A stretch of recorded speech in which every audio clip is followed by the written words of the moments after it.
வணக்கம் ஐயா, எப்படி இருக்கீங்க? நல்லா இருக்கீங்கன்னு நான் வேண்டிக்கிறேன். நம்மளோட செல்ல கிருஷ்ணன் இருக்கார் இல்லையா, அவர் சின்ன வயசுலேருந்து இந்த வெண்ணெயை திருடி சாப்பிட்டுக்கிட்டு கோபியஸ்திரிங்களோட அப்படியே கொஞ்சி விளையாடிக்கிட்டு அப்படியே சுற்றிட்டு இருந்தார். இப்போ அப்படிப்பட்ட கிருஷ்ணரை நம்ம புருஷோத்தமன், அதாவது புருஷ உத்தமன் அப்படின்னு சொல்லி புகழ்கிறாங்களையா, அதற்கான காரணம் என்ன அப்படின்னு சொல்லி எனக்கு கொஞ்சம் விளக்குங்க. கவர்னர் ஐயாவின் அற்புதமான உரைகளை தொடர்ந்து கேட்க கவர்னர் கர்ஜனை அபிஷியல் என்ற புதிய சேனலை இப்பொழுதே சப்ஸ்கிரைப் செய்து கொள்ளுங்கள். கூடவே பெல் பட்டனை கிளிக் பண்ணுங்க. வணக்கம். திருச்சிற்றம்பலம். அன்பு மகளே மேகா, வழக்கறிஞர், லாயர், இந்த மாதிரி கேள்வி தான் கேட்பேன்னு எனக்கு தெரியும். நல்ல கேள்வி, எல்லாருக்கும் தெரிஞ்சிக்க வேண்டிய கேள்வி. ஏன்னா இப்போ என் பேத்தி யூகேஜி முடிச்சுட்டு 1ஆம் வகுப்பு போகுது. அதுவே என்ன சொல்லுது, தாத்தா இது நான் ப்ரப்போஸ் பண்ணலான்னு நினைக்கிறேன், இதை பிரேக்கப் பண்ணலான்னு நினைக்கிறேன். இந்த ப்ரப்போஸு பிரேக்கப்பு யூகேஜி வரைக்கும் வந்துருச்சு. என்ன கஷ்டம் பாருங்க. இந்த காலகட்டத்தில் நீ கேட்குற புருஷ உத்தமன், அந்த புருஷ உத்தமன் ஆரம்பத்தில் சின்ன வயசில் வெண்ணெயை திருட்டியிருக்கான். அதுவும் புது வெண்ணெயாக இருக்கணும். நவநீத கிருஷ்ணன். நவம்னா புதுசு, புது வெண்ணெயை தான் திருடுவார் அவர். பழைய வெண்ணெயெல்லாம் தொட மாட்டார். அப்படியே கணகணன்னு அப்படியே மிதக்க விட்ட வெண்ணெயாக இருக்கணும் அப்படின்னு. அதே மாதிரி கோபியாஸ்திரிகளோட கொஞ்சினார் விடலாம் அப்படின்னு. அதாவது உத்தம புருஷன், அவன் தான் புருஷ உத்தமன். உத்தம பத்தினி, இந்த ரெண்டு தான். பெண் உத்தம பத்தினியாக இருக்காளான்றது மேல் உலகத்தில் ரெக்கார்ட் பண்ணுவானுங்க. இவன் உத்தம புருஷனாக இருக்கான்றதை மேல் உலகத்தில் ரெக்கார்ட் பண்ணுவான்.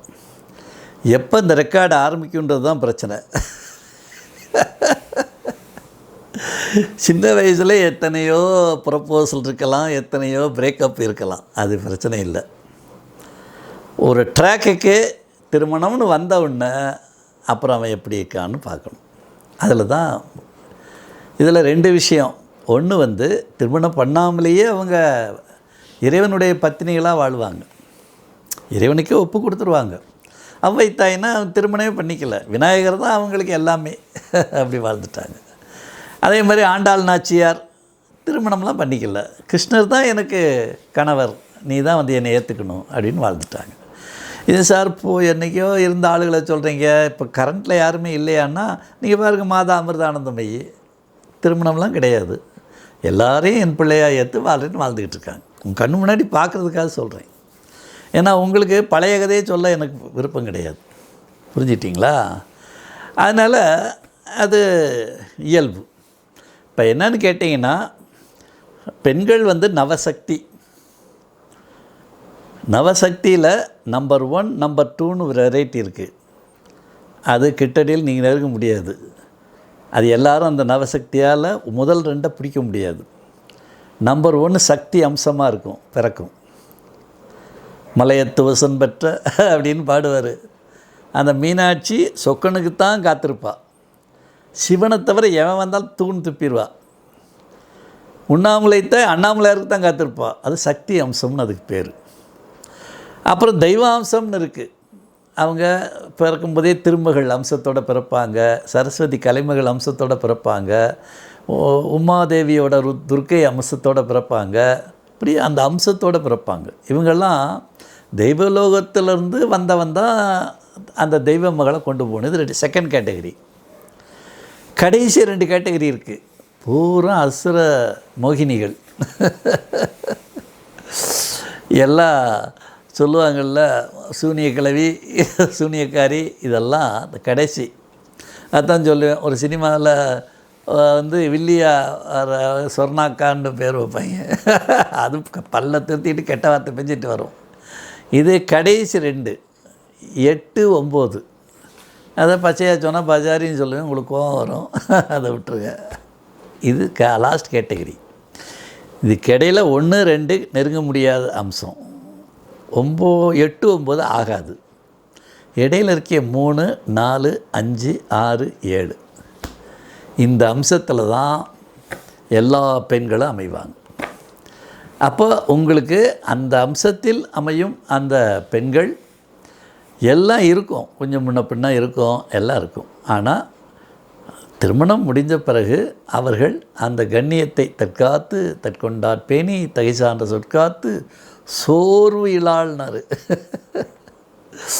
அது ஒரு நாள் என் பேத்தி அப்படித்தான். என் பேத்தி தினத்தில் ராத்திரி 12 மணிக்கு வரைக்கும் கூத்தடிச்சிட்ருக்கோம். 12 மணிக்கு அம்மோ கபகபன்னு பசிக்குது, எனக்கு என்ன வச்சுருக்கீங்க சாப்பிட வேண்டும். 12 மணிக்கு எங்கள் மக வந்து கொஞ்சம் என்ன இது போய் கேட்டுக்கிட்டு இருக்கேன்டுவாங்க. நான் தான் மெதுவாக சொல்லுவேன், அம்மா சோர்விலாள் அப்படின்ட்டு, சரி சரி வா சாப்பிடும் அப்படின்ட்டு எடுத்து கூப்பிட்டு போவாங்க. உடனடியாக ஏதாவது ஒன்று ரெடி பண்ணி கொடுப்பாங்க. அந்த சோர்விலாள்ன்றதில் அர்த்தம் இருக்குது. சும்மா சொல்லக்கூடாது. இது மாதிரி நவசக்தியில் இந்த 5 அம்சத்தில் தான் எல்லா பெண்களும் அமைவாங்க. இயல்பான பெண்கள் முன் வாழ்க்கையை பற்றி கவலைப்படக்கூடாது. அந்த அந்த ட்ராக்குக்கு வந்த உடனே அந்த கண்ணியத்தை காப்பாற்றும். அதுதான் அவங்களுக்கு அங்கே கிரெடிட் இருக்கும். புரியுதுங்களா? ஓகே, இது பெண்களுக்கு. புருஷ அதாவது உத்தம ஸ்திரீ, உத்தம பத்தினியோட இயல்பு. இந்த உத்தம புருஷன் இருக்கானே, இவன் இது என்னென்னா, இவனுக்குன்னு ஒரு சுதர்மம், ஒரு கடமை, இதுதான் உன் கடமை அப்படின்னு ஈசன் உள்ளே வந்து சொல்லுவார். அதை கரெக்டாக பிடிச்சி நடக்க ஆரம்பிச்சிட்டானாலே அவன் எல்லாமே புருஷ உத்தமன் தான். இப்போ வாஜ்பாய்க்கு ஒரு கடமையை சொன்னாங்க, கடைசி வரை திருமணமே பண்ணிக்காமல் புருஷ உத்தமராக வாழ்ந்தார். அப்துல் கலாமுக்கு ஒரு கடமையை ஈசன் உணர்த்தினார், திருமணமே பண்ணிக்காமல் புருஷ உத்தமனாக வாழ்ந்தார். இப்போ மோடிஜி திருமணம் பண்ணாலும் புருஷ உத்தமனாக வாழ்ந்துகிட்ருக்காரு. இது மாதிரி புருஷ உத்தமர்கள் வாழ்ந்துகிட்ருக்காங்க. அப்போ உங்களுக்கு சுதர்மம்னு சொல்லக்கூடிய, இதுக்காகத்தான் நீ உன்னுடைய டார்கெட் இது, இதுக்காகத்தான் இந்த வேலை கொடுத்துருக்கேன், இந்த வேலையை ஒழுங்காக செய்யி அப்படின்னு சொல்லி அந்த வேலையை நீங்கள் கரெக்டாக செஞ்சாச்சுன்னா அவன் புருஷ உத்தமனாகிடுவான். இப்போ கிருஷ்ணருக்கு இந்த தர்மமாக அதர்மமான 2 இதுக்கு அதர்மவாதிகளை ஓச்சிக்கட்டு தர்மத்தை நிலைநாட்டு, இவ்வளோதான், இதுதான் உன்னுடைய பிறவியினுடைய நோக்கம் அப்படின்னு சொன்ன உடனே அது பேருடைய நோக்கம் பூரா அதுவாக தான் இருந்தது. யாரை பற்றி அவர் கவலைப்படல, எதை பற்றி அவர் கவலைப்படல. கரெக்டாக வேலையை முடிச்சுட்டு அவர் வேலை கிளம்பி போய்கிட்டே இருந்துட்டார். அதனால தான் அவரை தான் எதற்காக தன்னை இறையாற்றல் எல்லாம் வல்ல இந்த பிரபஞ்சம் தேர்ந்தெடுத்ததோ அந்த தேர்ந்தெடுத்த சுதர்மம்னு அதை பகவத்கீதையில் சொல்லுவாங்க. அந்த சுதர்மத்தை உணர்ந்து அந்த பணியை சரியாக செஞ்சு வெற்றி பெற்றதுனால புருஷோத்தமன் அப்படின்ற அந்த பேர் அவருக்கு வாய்த்தது, பகவான் கிருஷ்ணருக்கு. அதனால் யாரெல்லாம் தன் கடமையை உணர்ந்து இந்த பூமிக்கு வந்து சாப்பிட்டோம், உடுத்தினோம், ஊர் சுற்றினோம், கல்யாணம் பண்ணோம், பிள்ளை குட்டி பெற்றோம், அதெல்லாம் ஓகே. இது எல்லோரும் இந்த எரும மாடும் செய்யும், அது பண்ணியும் செய்யும், அது பிரச்சனை இல்லை. தனக்குன்னு குட்டி போட்டுக்கிறது, அதை வளர்க்குறது, இதெல்லாம் ஒரு பெரிய விஷயம் கிடையாது. இது இயல்பாக நடக்கிற விஷயம். இதை பற்றி இல்லை. மனித பிறவியில் எதுக்கு வந்தோம், என்ன கடமை கொடுத்துருக்கு, அந்த கடமையை நம்ம செய்யணும். அப்படி நீங்கள் கரெக்டாக செஞ்சிட்டிங்கனாலே நீங்களும் புருஷ உத்தமனாக மாறிடலாம். ஈசன் நெட்வொர்க் வரும், அவர் உங்களுக்கு அதீத ஆற்றல்களை கொடுப்பார். இது என்னோடய அனுபவம். எனக்கு இன்னைக்கு 76 வயசு. ஈசன் அப்படியே பொண்ணோ பூவோன்னு வச்சுருக்காருன்னு கேட்டால் அதுக்கு ஒரே காரணம், என்னுடைய சுதர்மத்தை நான் உணர்ந்து விட்டேன். என் வேலை அஞ்ஞானத்தை களைவது, மாயத்திரைகளை நீக்குவது. குழம்பாத, இதுன்னா இதான் அப்படின்னு அவனுக்கு அந்தந்த விஷயங்களை தெளிவுபடுத்துவது. இந்த மாயை அகற்றும், மாயத்திரைகளை அகற்றும் தெளிவு தரும் தலைவன்ட்டு எனக்கு இன்டிமேஷன் வரும். தெளிவு தரும் தலைவர் அப்படின்னு வள்ளலார் சொல்லுவார். எனக்கு ஒரு விஷயத்தில் உங்களுக்கு தெளிவு வரணும், அவ்வளோதான். குழம்பக்கூடாது, இல்லைங்களா?